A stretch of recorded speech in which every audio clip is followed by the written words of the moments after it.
Rockin' Royal, rockin' Navy, know y'all with me, let's get it, baby, Rockin' Royal, rockin' Navy, know you with me. Welcome back to another Rockin' Royal football show. Game day -1 for number 14 BYU and Arizona in a critical Big 12 games. Really for both teams. BYU off to an unbeaten 5-0 start, 2-0 in the Big 12 Conference, and Arizona coming off of a loss to Texas Tech that drops them to 3-2 overall, 1-1 in Big 12 play. And you got to feel for Arizona like this is kind of their last opportunity to really prove that they can make a statement in their first year in the Big 12. So you know they're going to come up fired up behind the likes of Noah Fafita, Taitaroa McMillan, T-Mac himself, the all-everything wide receiver, as well as the defense has been really good this year.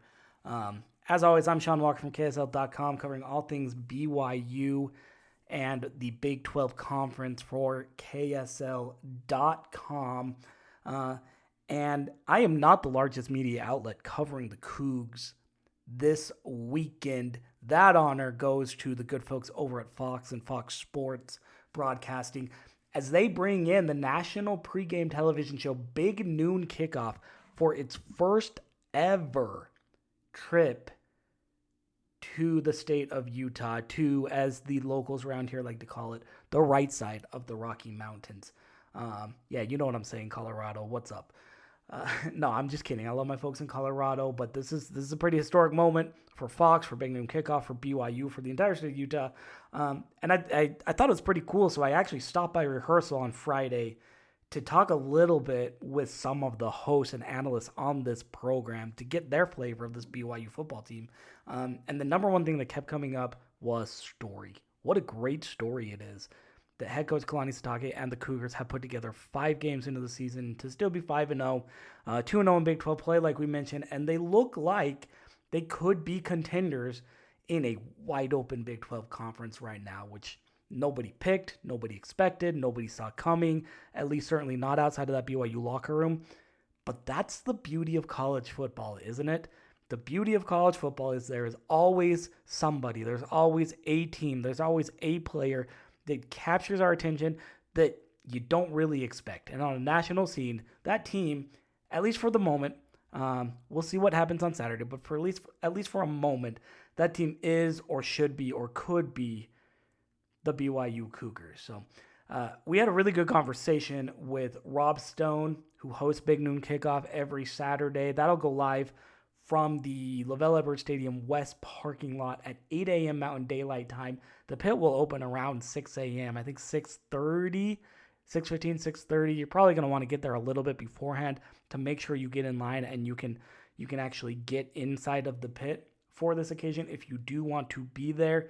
I've heard there are already students that are beginning to camp overnight, as much as BYU will let them, to make sure they get their spot in line so that they can be on the Big Noon Kickoff pregame show. So I'm expecting a packed house. I'm expecting a wild house. Big Noon likes to bill itself as the biggest pregame tailgate party in all of college football. They just barely had a big one at UCF.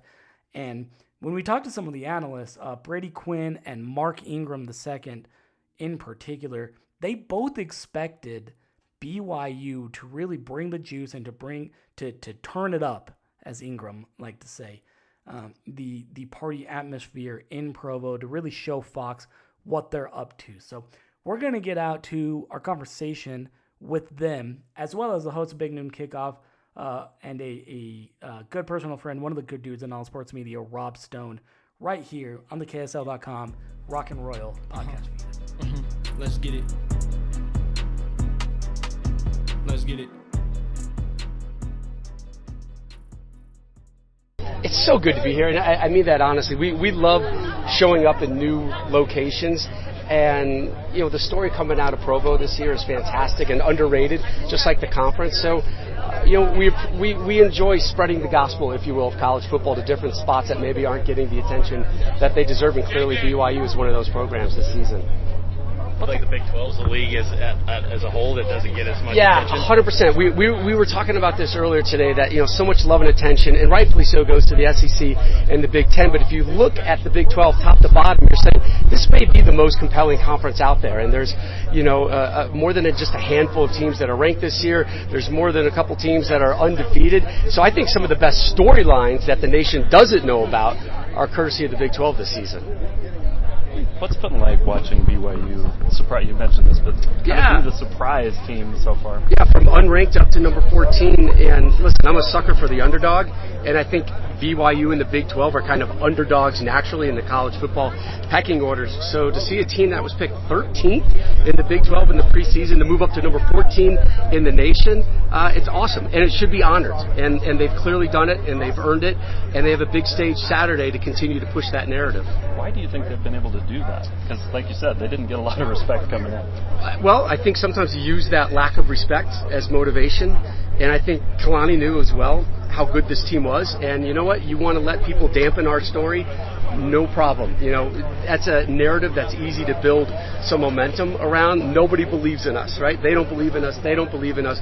If you believe in yourself, look at the things that we can do. And the Big 12, I think we all kind of knew it coming into the season, was wide open.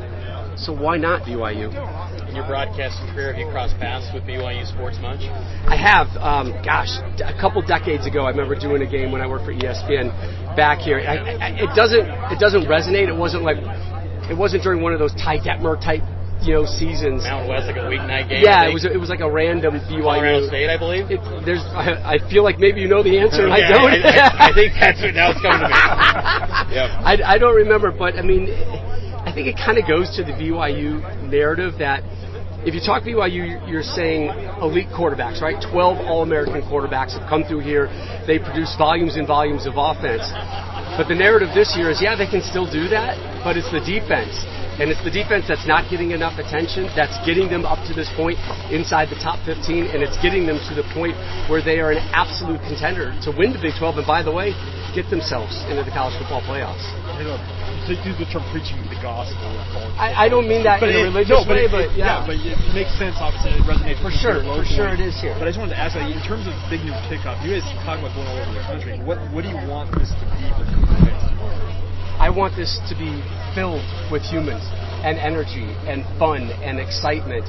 I want us to use our 2-hour platform to build what BYU football is, to make people aware of how good this program is and has been. Listen, there's a lot of young college football fans out there who don't know who a Ty Detmer is, don't know who a Jim McMahon is, right? They need to be educated on this, and a lot of people are going to go, whoa, I had no clue BYU played in the biggest stadium in the Big 12 and had a Heisman winner and had 12 All-Americans at one position alone. So part of that is on us as well to educate and also to elevate this program. Are there going to be any features then? What's the show going to look like as far as BYU? Sure.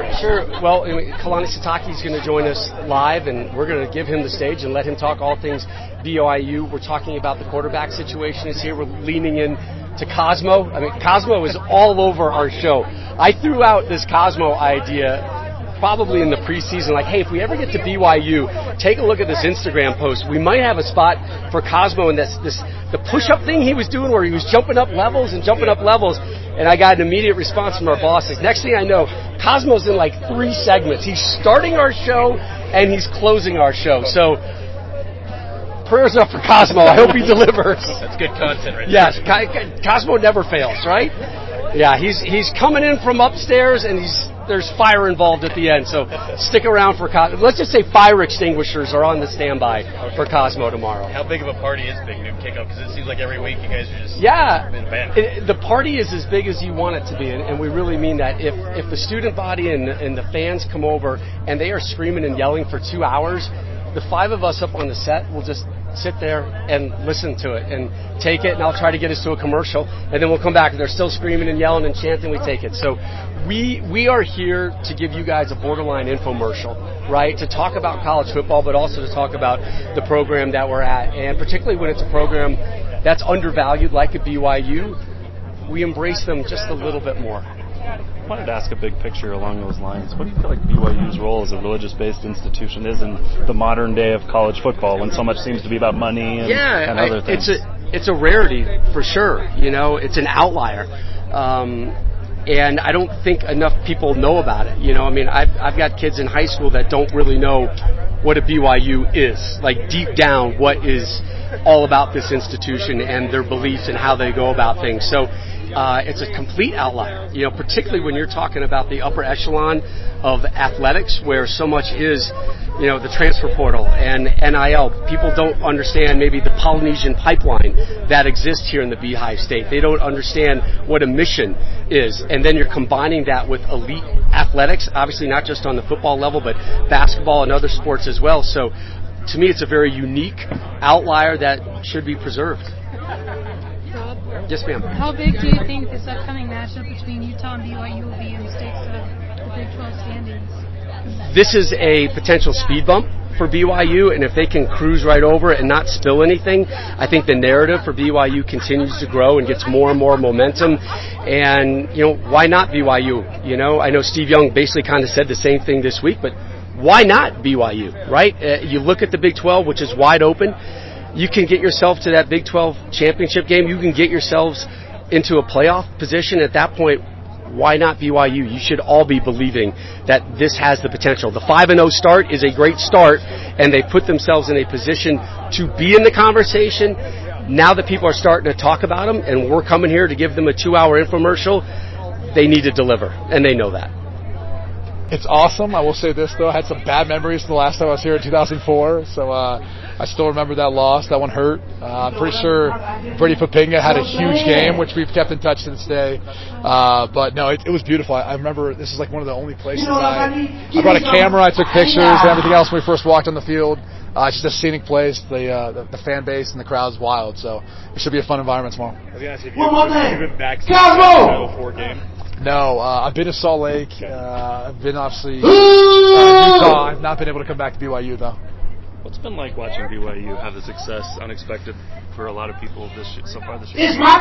It's one of the things that makes college football so special. I don't want to get ahead of myself in saying this, but when I think back to, like, TCU's season and how that kind of started and the momentum that built after no one picked them to finish anywhere close in the Big 12. I don't know if they were picked to finish dead last or 13th. But somewhere in that ballpark. So I look at it and I just think, like, this is part of what makes college football amazing, is stories like this, stories like Jake's story and his journey just to get to BYU and how things are paying off for him now.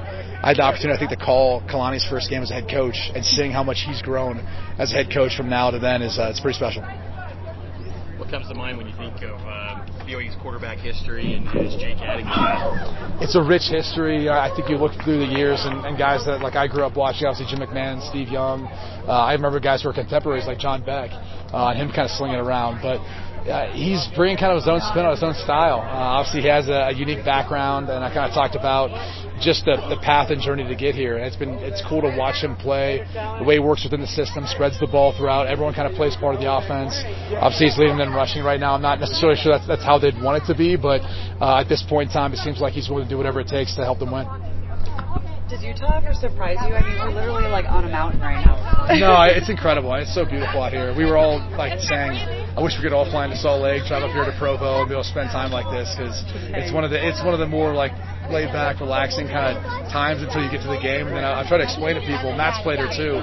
It's a crazy environment, so it'll be a lot of fun for us. Absolutely. What do you feel like BYU's role, big picture, in the modern era of college football, NIL, transfer, being a religious school? I'm just curious what your views as far as their spot will be, as college football evolves. Yeah, I think they're one of those handfuls of schools that represents something that it's more than just the sport of football.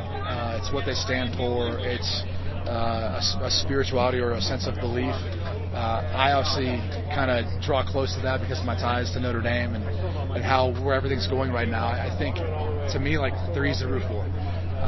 Because it's not just about football. It's about graduating. It's about the academic portion of it. It's about the faith or spiritual-based portion of it. So those are things that, like, I think it's what makes college football great. It's what differentiates the NFL from college football.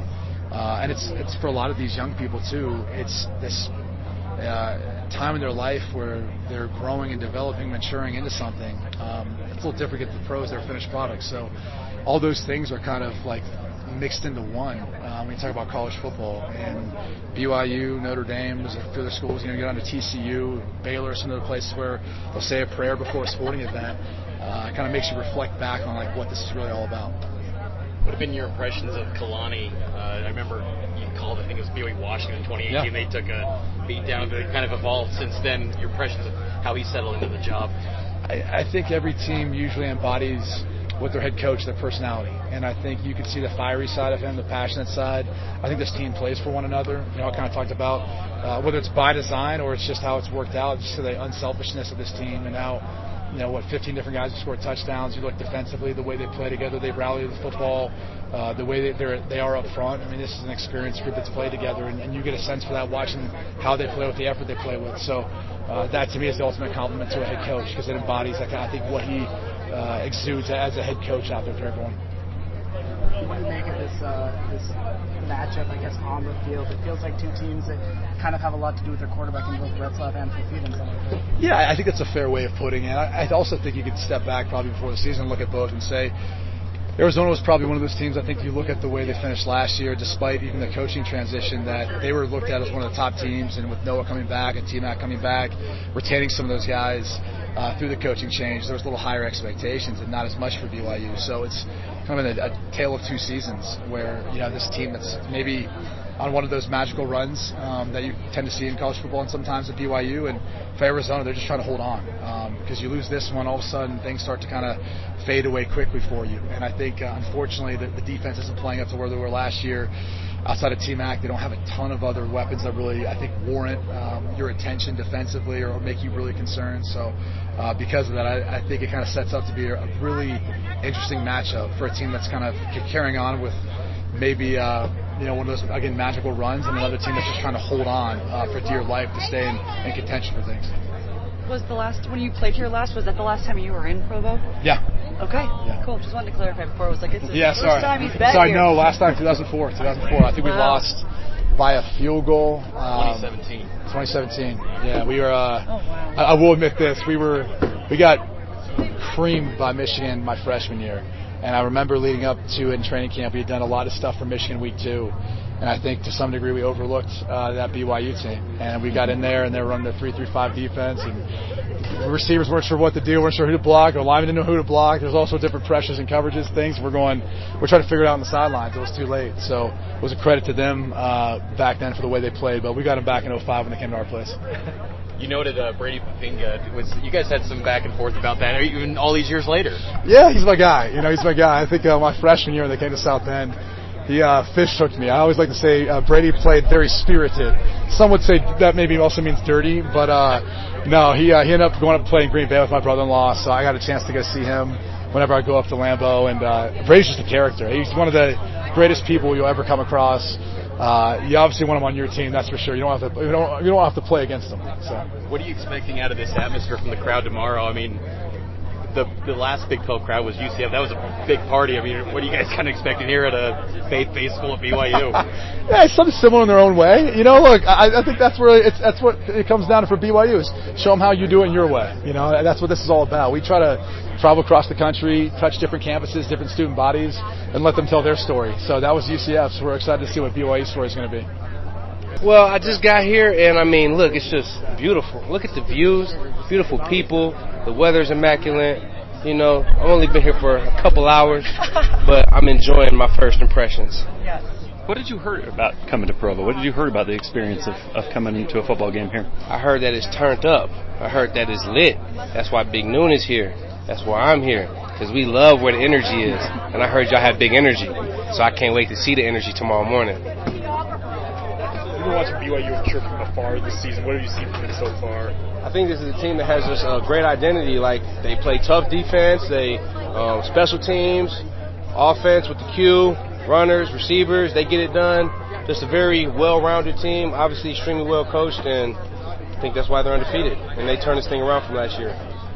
How fun is it for you to watch teams like a BYU with no expectations that come in and kind of surprise people, you know, early on in the season. I think that's why we love college football, and especially in this new day and age, you never know, you know, who is going to pop up and show out, and that's what BYU has been doing. I mean, now they have a real chance to make a run for the Big 12 and get the automatic berth, and that's exciting. And I know Taysom Hill really well. I played with him. Obviously, Jamal Williams, I know him too.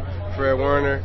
So obviously, some bars have come out of BYU. So it's good to see the program doing great, and it's great to be here to be able to experience some of the success that they're having. Did you ask Taysom about what to expect? I didn't, actually. I didn't. You know, we were teammates, but I haven't spoken to him this week. But he always told me good things about him when he was here. And I heard that it was a great place to come watch a football game, especially when they're number 14 in the country and undefeated. So I'm excited about the opportunity to be here and experience another program. How big of a party is Big Noon Kickoff? And is this going to be as big of a party as UCF maybe? Man, I hope it's a bigger party. You know, we love the top, you know, UCF, they came out and they showed out. Colorado last year, they came up, they showed out. So now we need BYU, we need Provo to pull up and show out for us. Big Noon is the best college football party in the nation, in the world. We have fun. We celebrate the game of football. We got Cosmo doing some acrobatic tricks tomorrow. We're going to be, you know, celebrating the game and the players that play it. We're just going to have a lot of fun. So we hope that all of Provo, all of BYU Nation comes out and has a great time with us tomorrow. Okay. Oh. Mic drop. Oh, me, right? Oh. Let's get it, baby. Rockin' Royal, rockin' Navy. Know you with me. Let's get it, baby. We going long like a cougar tail. Defense hitting hard like some seashells. Getting to the green, I ain't talking kale. Boy, that team up north, man, but oh well. Player. We getting jiggy with that boy Cosmo. Hey. We granting kids wishes like that boy Cosmo. I got you. They steady hating on us, but we who they watch though. The Pac-12 mad, but we still on top, bro. Jaron Harder, Cody Epps, that's a cool connect. Yeah, my team is kinda old, but it's cool we vets. I'm hitting too hard, ow, I hurt my neck. Hey, Leak, you good, bro? I'm about to hit up Brad.